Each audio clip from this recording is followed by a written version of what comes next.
ekwe, ikorodo, and what have you. And when it is blown, it makes people to act extraordinarily. It makes people to galvanize into action. It makes people to be happy. When it is blown, the message it communicates transcends beyond the physical.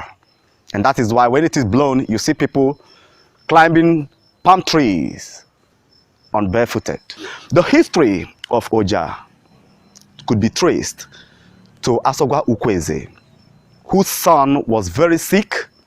He had taken his son to so many places, seeking for cure. He had traveled 7 seas of Akankume. All the places gone to no avail, no solution. So as if there is no hope for the cure of the child, one night he picked the flute and out of anger and sorrow started blowing it emotionally, blowing it just this way.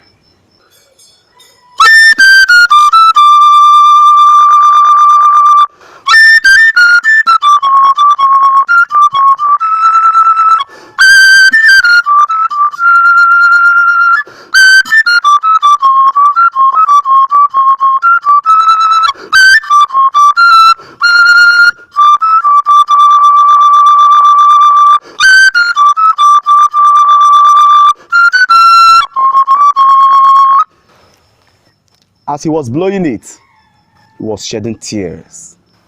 And as if there is no hope, as if it seems there is no cure for the child's health. After he blew this, his son was coming back to life. His son was totally resuscitated back to life. And he was happy.